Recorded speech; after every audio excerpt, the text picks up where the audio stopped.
Hai, kenalin aku juga salah satu pejuang diabetes type 2. Di sini aku akan berbagi pengalamanku kenapa bisa didiagnosa penyakit ini. Aku juga berharap kalian yang sudah berhasil melawan penyakit ini bisa berbagi pengalaman agar bisa menjadi motivasi dan semangat untuk aku dan teman-teman yang lain. Mari mulai dengan kisah awalku. Mulanya, aku yang berusia 25 tahun sedang hamil anak pertama, yang waktu itu usia kandunganku masuk minggu ke-27. Badanku merasa tidak nyaman dan tulangku terasa nyeri seperti orang yang terkena tipes. Aku mengira sedang masuk angin dan segera periksa ke klinik tempat biasa aku periksa kandunganku. Di sana aku diberi obat paracetamol. Selang 2 hari badanku lebih enakan, tapi keesokan harinya badanku kembali seperti sebelumnya dan memutuskan untuk periksa ke klinik lagi. Di sana akhirnya aku diberi cairan infus. Suamiku yang baru pulang kerja menemaniku, sementara aku tidak merasa lebih baik. Semakin lama gejalaku bertambah yang mana nafasku semakin cepat dan merasa sesak nafas. Bu Bidan akhirnya menganjurkan untuk rujuk ke rumah sakit agar ditangani lebih serius. Di perjalanan ke RS nafasku semakin tidak teratur, perawat yang mendampingiku menyuruhku untuk mengatur nafas agar janin yang ada di kandunganku tidak kekurangan oksigen. Aku mengusahakannya tapi tetap tidak bisa, malah aku seperti kehabisan nafas. Sesampai di rumah sakit, aku langsung masuk IGD dan dicek laboratorium.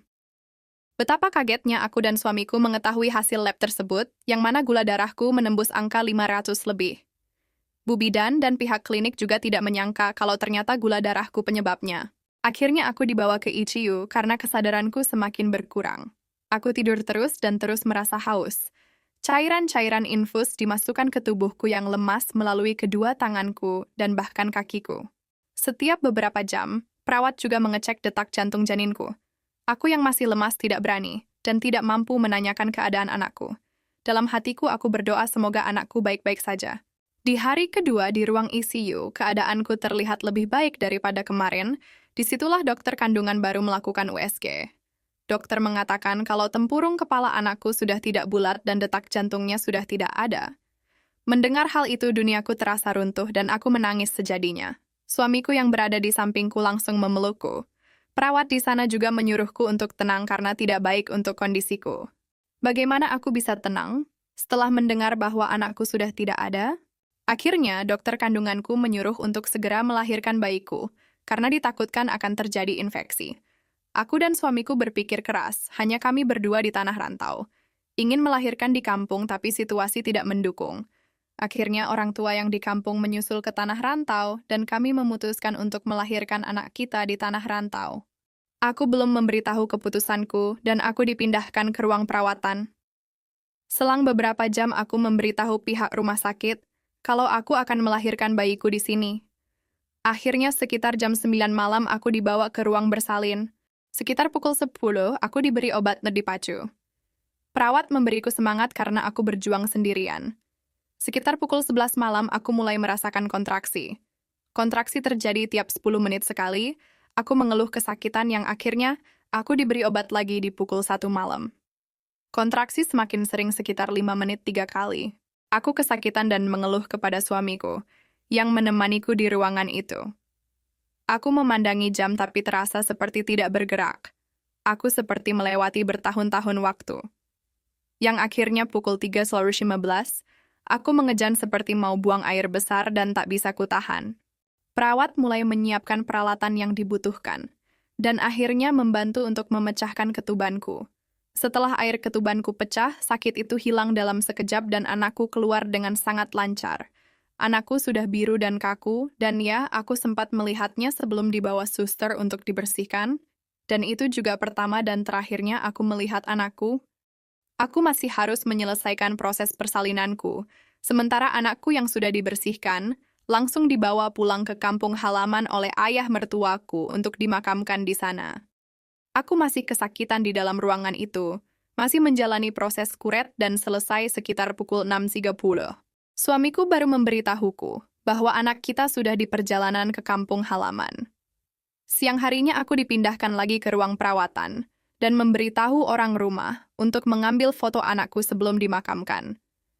Aku pun menerima foto itu dan menangis. Kenapa harus aku yang mengalami hal ini? Kembali lagi ke gula darahku, Di sana gula darahku masih tinggi sekitar 300-400. Aku menerima insulin dan setiap jam selalu dicek gula darahku. Selang 2 hari setelah melahirkan, aku diperbolehkan pulang dalam keadaan gula darahku masih tinggi dan diberi obat metformin. Di rumah baru sehari, aku hampir pingsan setelah dari kamar mandi. Badanku lemas, pandanganku kabur, dan akhirnya aku dibawa ke rumah sakit lagi. Kali ini aku dibawa ke rumah sakit yang berbeda. Di perjalanan, aku merasa semakin sesak nafas. Dan akhirnya ayahku berhenti di apotek untuk membeli sebuah alat yang membantu untuk penderita asma. Tapi itu tidak membantu sama sekali. Aku menguatkan diri, hingga akhirnya sampai di rumah sakit. Aku masuk IGD dan menunggu tindakan selama beberapa jam. Tak lupa aku juga diberi oksigen. 2 jam di IGD, suamiku yang baru pulang kerja baru bisa menyusulku. Akhirnya aku masuk ICU lagi selama 4 hari 3 malam. Badanku selalu mengajakku untuk tidur dan aku hanya tidur, hingga jatah makan dari rumah sakit pun tidak kusentuh. Yang ada hanya rasa haus yang berlebihan.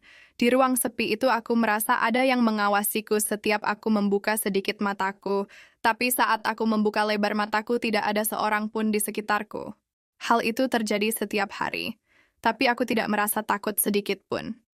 Hingga akhirnya, keadaanku terasa lebih baik, dan aku dipindahkan ke ruang perawatan lagi. Aku di ruang perawatan selama 3 hari dan diperbolehkan pulang.